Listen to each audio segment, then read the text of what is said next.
सियावर प्रभु श्री रामचंद्र की जय।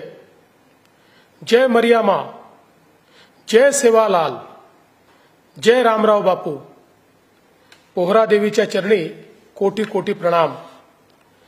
आज आपण प्रभु श्री रामर पवित्र जन्मोत्सव मनाय सारू। म पावन भूमि पोहरा देवी म आयोचू प्रभु श्री राम नवमी सारू। देश भरेती आत आमेले से गोर भाई राम भक्ते उन मारो। जय श्री राम, जय सेवालाल। आज प्रभु श्री राम नवमी व श्री संत सेवालाल महाराज जन्मोत्सव सोहळ्याच्या निमित्ताने मंचावर उपस्थित असलेले सन्माननीय राज्याचे मंत्री गिरीश भाऊ महाजन, संजयजी राठोड, अशोकजी उईके, इंद्रनीलजी नाईक, त्याचप्रमाणे मंचावर उपस्थित धर्मगुरू श्री बाबूसिंग महाराज राठोड, श्री निलय नाईक, श्री तुषार राठोड, श्री सर्वच मंचावरील आमचे धर्मगुरू, गुरुजन, नेते मंडळी आणि उपस्थित सर्व माता भगिनी आणि बंधूंनो, खरं म्हणजे मी आज प्रत्यक्षातच त्या ठिकाणी येणार होतो, परंतु आपल्याला कल्पना आहे की अचानक माझ्या हेलिकॉप्टरमध्ये बिघाड झाल्यामुळे मला नागपूरहून उडाण घेता आलं नाही आणि प्रत्यक्ष आपल्यामध्ये तिथे पोहोचता आलं नाही, म्हणून दृकश्राव्य माध्यमातनं मी आज आपल्यामध्ये उपस्थित आहे। रामनवमीच्या या पवित्र दिवशी पोहरा देवीच्या म्हणजेच बंजारा समाजाच्या काशीच्या या तीर्थक्षेत्रेच्या पावन भूमीवर या ठिकाणी आपल्या सर्वांना वंदन करताना मला मनापासून आनंद आहे। रामनवमी हा केवळ एक सण नाही, तर तो आपल्या अस्मितेचा, श्रद्धेचा आणि परंपरेचा दिवस आहे। रामनवमीचा कार्यक्रम दरवर्षी या ठिकाणी होतो, कारण अशी मान्यता आहे की प्रभू श्रीराम ज्यावेळी वनवासाला चालले होते त्यावेळी ते या भागातनं गेले होते आणि आपल्याला कल्पना आहे आपल्या बाजूलाच यवतमाळ जिल्ह्यामध्ये देशातलं एकमेव सीतामाईचं मंदिर हे देखील त्या ठिकाणी आहे। आणि म्हणून आपण प्रभू श्रीराम यांना ईश्वरी अवतार मानतो आणि त्यांच्या जीवनाकडे पाहत असताना आपण नेहमी असं म्हणतो रामराज्य आणायचं आहे। रामराज्याचा अर्थ काय आहे? रामराज्य म्हणजे ज्या राज्यामध्ये समता आहे, ज्या राज्यामध्ये न्यायप्रियता आहे, ज्या राज्यामध्ये प्रत्येकाला संधीची समानता आहे, अशा प्रकारचं राज्य हे रामराज्य, ज्यामध्ये वर नर वानर पशु सर्वांना त्या ठिकाणी एक समान वागवलं जातं, अशा प्रकारचं राज्य म्हणजे रामराज्य। आणि म्हणूनच आपण ही रामराज्याची संकल्पना या ठिकाणी स्वीकारलेली आहे। मुळात प्रभू श्रीरामांनी जो वनवास स्वीकारला त्या वनवासामध्ये आमचे आदिवासी, वनवासी, दलित, पीडित, शोषित अशा सर्व घटकांना एक प्रकारे एकत्रित करण्याचं काम या वनवासात त्यांनी केलेलं आपल्याला पाहायला मिळतं। शबरीपासनं तर वानर सेनेपर्यंत सर्व प्रकारची जी काही घटकं होती त्यांना एकत्रित करण्याचं काम हे प्रभू श्रीरामांनी केलं। आणि यामुळेच संत श्री सेवालाल महाराज हे प्रभू श्रीरामांचं नित्यपूजन करायचे आणि रामनवमीच्या दिवशी एक प्रचंड अशा प्रकारचा बंजारा समाजाचा भव्य मेळा हा पोहरा देवीला आयोजित केला जातो आणि या भव्य सणाच्या निमित्ताने आज आपण सगळे लोक या ठिकाणी एकत्रित आला आहात। खरं म्हणजे आमच्या बंजारा समाजाने इतिहासाच्या प्रत्येक वर्णावर आपली एक वेगळी ओळख निर्माण केली आहे। हा अति प्राचीन समाज आहे। ऋग्वेदामध्ये देखील आमच्या बंजारा समाजाचा उल्लेख त्या ठिकाणी दिसतो। अगदी ऋग्वेदापासून तर गुरुग्रंथ साहिब पर्यंत हा जो सगळा प्रवास आहे हा बंजारा समाजाच्या प्राचीनतेचा आपल्याला एक प्रकारे ओळख करून देणारा अशा प्रकारचा हा प्रवास आपल्याला पाहायला मिळतो. आपल्याला ऋग्वेदामध्ये बंजारा समाजाचा उल्लेख पणी या नावानं पाहायला मिळतो. सम्राट अशोक यांच्या काळामध्ये ह्याच बंजारा समाजाचा उल्लेख सार्थवाह म्हणून आपल्याला पाहायला मिळतो. 4थ्या शतकात गोर या नावाने बंजारा समाजाचा आपल्याला उल्लेख त्या ठिकाणी पाहायला मिळतो. आणि या समाजाने केवळ व्यापार आणि वाहतूकच नव्हे तर धार्मिक, सामाजिक आणि राजकीय क्षेत्रातही प्रचंड मोठं योगदान दिलेलं आहे हे आपण सर्व लोक जाणतो. शीख धर्माचे पहिले गुरु नानक देवजी बंजारा समाजाच्या तांड्यासोबत राहायचे आणि त्यांच्यासोबत यात्रा करत असत. बंजारा समाजामध्ये आणि आमच्या शीख परंपरेमध्ये एक खूप प्रेमाचे संबंध आपल्याला त्या ठिकाणी पाहायला मिळतात. आणि म्हणूनच गुरुग्रंथ साहिबमध्येही बंजारा समाजाचं योगदान बंजारा समाजाच्या योगदानाचा गौरव झालेला आपल्याला त्या ठिकाणी पाहायला मिळतो. गुरुग्रंथ साहिबमध्ये म्हटलंय, हम बंजारे राम के. रामाचं महत्व हे किती आहे आणि म्हणूनच आज रामनवमीच्या निमित्ताने आपण सर्व लोक या ठिकाणी एकत्रित आलो. खरं म्हणजे बंजारा समाज हा शौर्य, पराक्रम आणि बलिदानाचं प्रतीक राहिलेला आहे. मणिसिंग बंजारा, लकीशा बंजारा, माधवदास बंजारा यांच्यासारख्या वीरांनी आपल्या राष्ट्राकरता, धर्माकरता आणि शीख परंपरेकरता देखील, शीख धर्माकरता देखील मोठं बलिदान दिलेलं आपल्या सगळ्यांना पाहायला मिळतं. आणि म्हणूनच आज खरं म्हणजे या बलिदानाची आठवण करणं हे देखील अत्यंत महत्वाचं आहे. 18व्या शतकापर्यंत बंजारा समाज हा जागतिक स्तरावर व्यापार करताना आपल्याला पाहायला मिळतो.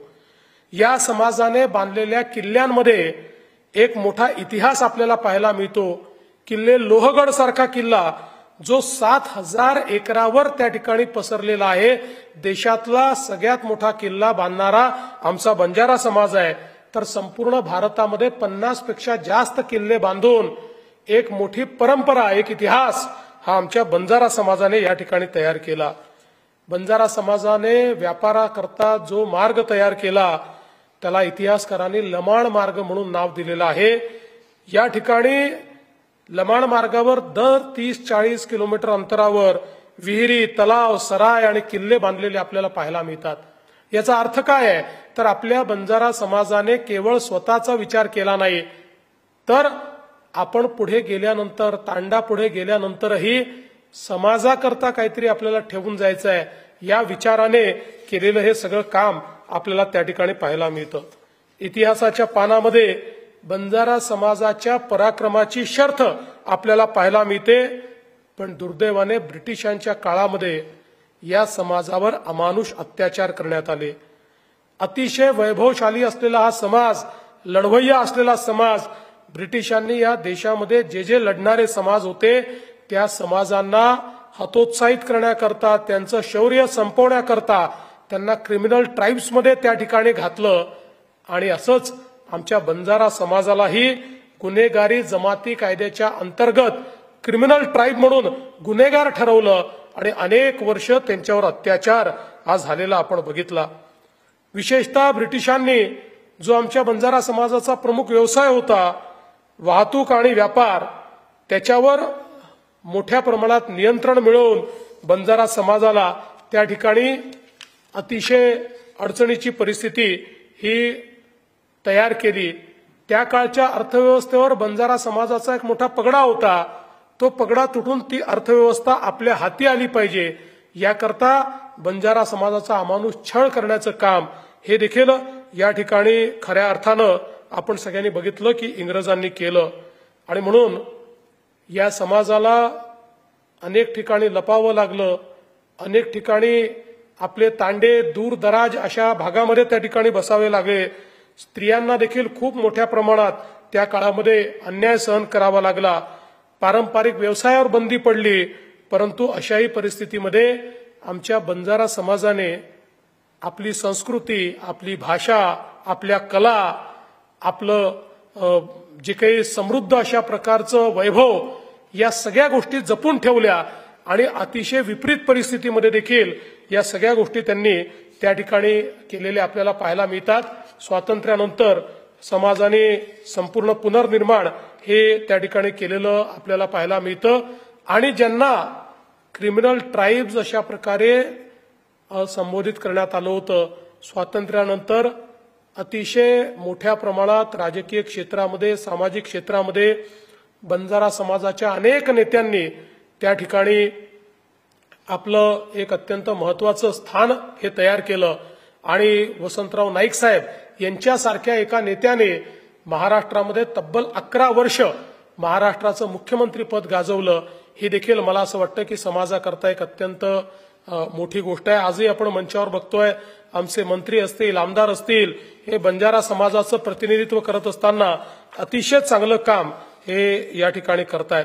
खरं तर संत सेवालाल महाराज यांनी मानवतावादी दृष्टिकोनातून 18व्या शतकात केलेलं कार्य हे अत्यंत महत्वपूर्ण अशा प्रकारचं कार्य आहे. खरं तर 7 पिढ्या घरी बसून खातील एवढी श्रीमंती असताना देखील त्या ठिकाणी संत सेवालाल महाराजांनी गरिबांची सेवा करण्याचं व्रत घेतलं आणि संत म्हणून त्या ठिकाणी मोठ्या प्रमाणात समाजाला दिशा देण्याचं काम हे त्यांच्या माध्यमातून झालेलं आपण सगळ्यांनी बघितलं. समाजाला पुढे नेण्याचं काम त्यांनी केलं आणि म्हणूनच अशा या समृद्ध बंजारा समाजाचे ही जी आमची काशी आहे पोहरादेवी, याचा विकास झाला पाहिजे याचा ध्यास आम्ही मनामध्ये घेतला आणि ज्यावेळेस मी मुख्यमंत्री होतो त्यावेळेस पहिल्यांदा आपण 100 कोटी रुपये या ठिकाणी विकासाकरता दिले. या विकासाचं एक ब्ल्यूप्रिंट आपण तयार केला. आमचे संजय राठोडजी असतील, या ठिकाणी आमचे आमदार असतील, निलय नाईक जी असतील, इंद्रनील नाईक जी असतील, या सगळ्यांनी, आमचे तुषार राठोड असतील, या सगळ्यांनी याच्यामध्ये पुढाकार घेतला आणि त्यानंतर आपले मुख्यमंत्री एकनाथराव शिंदेजी यांच्या नेतृत्वात पुन्हा एकदा या आराखड्याला चालना देत मोठ्या प्रमाणात अतिशय चांगलं काम आपण त्या ठिकाणी केलं. खरं म्हणजे रामराव बापू असतील किंवा बाबूसिंग महाराज असतील, यांनी सातत्याने खूप या गोष्टीचा पाठपुरावा केला आणि सगळ्यात महत्वाचं की आमचे सगळे जे त्या ठिकाणचे महंत आहेत यांनी खूप पाठिंबा या ठिकाणी दिला. सगळे आपले मतभेद विसरून आणि हे काम झालं पाहिजे अशा प्रकारचा प्रयत्न केला. त्यामुळे 700 कोटी रुपये खर्चून आज आपलं नंगारा भवन असेल किंवा वेगवेगळ्या प्रकारच्या आपले जे मंदिर आहेत त्या मंदिराचा पुनर्विकास असेल, हा त्या ठिकाणी होताना आपल्याला पाहायला मिळतोय. केंद्र सरकारमध्येही माननीय पंतप्रधानांनी पहिल्यांदा बंजारा बोर्डची स्थापना केली आणि आपल्याही नंगारा भवनच्या उद्घाटनाकरता देशामध्ये बंजारा समाजाच्या काशीमध्ये पहिल्यांदा आलेले जर कोणी प्रधानमंत्री असतील तर ते आपले नरेंद्र मोदीजी आहेत. हे देखील मला अतिशय अभिमानानं सांगायचं आहे. आज आपण राज्यामध्ये वसंतराव नाईक संशोधन प्रशिक्षण केंद्राची स्थापना या ठिकाणी केलेली आहे. ग्रामपंचायतीचे प्रश्न होते, तांड्याला ग्रामपंचायतीचा दर्जा द्यायचा होता, त्याकरता सर्व अटी शिथिल करून तेही काम आपण हातामध्ये घेतलंय. तांड्यांकरता आपण सेवालाल महाराज तांडा समृद्धी योजना आणली. 500 कोटी रुपये मागील वर्षी आपण या अंतर्गत दिलेले आहेत आणि तांड्यांमधली मूलभूत सोय जी आहे ती करण्याचा प्रयत्न आपण करतोय. मुंबईमध्ये बंजारा भवन निर्माण करण्याकरता आमचे संजू भाऊ हे चांगल्या प्रकारे त्या ठिकाणी प्रयत्न करतायत. त्यामुळे एकूणच आपल्या बंजारा समाजाच्या विकासाकरता आपलं सरकार हे सातत्याने त्या ठिकाणी काम करत आहे आणि मला हे नमूद केलं पाहिजे की 14 ते 19 आपलं युतीचं सरकार असो किंवा 22 ते 24 आपलं पुन्हा आलेलं युतीचं सरकार असो आणि आता तुमच्या आशीर्वादानं प्रचंड मतानं निवडून आलेलं आपलं युतीचं सरकार असो, या ठिकाणी झालेलं काम हे युतीच्या सरकारच्या माध्यमातूनच झालेलं आहे. हे निश्चितपणे मला सांगितलं पाहिजे की आपण जो पुढाकार घेतला त्या पुढाकारातूनच हे सर्व काम या ठिकाणी होतं आहे. पण याचं श्रेय आमचं नाही आहे, याचं श्रेय हे आमच्या बंजारा समाजाच्या सर्व धर्मगुरूंचं आहे, आमच्या सर्व बंजारा समाजाच्या भाविकांचं आहे की ज्यांनी आमच्यावर खूप प्रेम केलं, आम्हाला वारंवार या ठिकाणी बोलवलं आणि आमच्या हातून ही सेवा घडवण्याकरता आम्हाला आपण सगळ्यांनी आशीर्वाद दिले.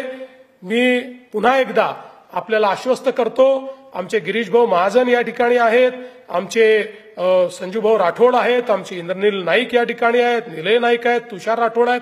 आम्ही सगळे अतिशय ताकदीनं आपल्या पाठीशी उभं राहू. उरलेलं काम जे आहे तेही आपण पूर्ण करू आणि पुढच्या काळामध्ये ही जी आमची बंजारा काशी आहे ही देशातलं एक महत्वाचं स्थान बनेल अशा प्रकारचा आमचा प्रयत्न आहे. रस्त्यांची कनेक्टिव्हिटी, रेल्वेची कनेक्टिव्हिटी, सर्व प्रकारची कनेक्टिव्हिटी ही या ठिकाणी पोहोचवण्याचं काम आपण करतो आहे. आणि मला विश्वास आहे या रामनवमीच्या निमित्ताने आपण ही रामनवमी साजरी करत असताना एकच गोष्ट लक्षात ठेवली पाहिजे, जिथे धर्म आहे तिथे विजय आहे आणि जिथे राम आहे तिथे सत्य आहे. त्यामुळे धर्माची आणि सत्याची कास ही आपल्याला कधीच सोडायची नाहीये. सेवालाल महाराज यांनी आपल्या मधल्या प्रत्येकामधल्या रामाला जागृत करण्याचं काम हे त्या ठिकाणी केलेलं आहे आणि आपल्याला सेवालाल महाराजांनी दाखवलेला जो मार्ग आहे त्या मार्गानेच या ठिकाणी चालायचं आहे. खरं म्हणजे आज माझी पत्नी देखील या कार्यक्रमाला येणार होती आणि तिची इच्छा होती या लाखो सगळ्या लोकांसमोर संत सेवालाल महाराजांवर तिने जे एक भक्तिगीत म्हटलेलं आहे ते तिला सादर करायचं होतं. त्यामुळे तिचाही त्या ठिकाणी एक प्रकारे निराशा झालेली आहे. पण पुढील वर्षी आम्ही दोघंही निश्चितपणे रामनवमीच्या दिवशी कार्यक्रमाला येऊ हा विश्वास मी आपल्याला देतो. पुन्हा एकदा आपल्या सर्वांची क्षमा मागतो की त्या ठिकाणी मी पोचू शकलो नाही. मी संत सेवालाल महाराजांच्या चरणी नतमस्तक होतो, प्रभू श्रीरामांच्या चरणी नतमस्तक होतो आणि माझं बोलणं संपवतो. सेन जय सेवालाल.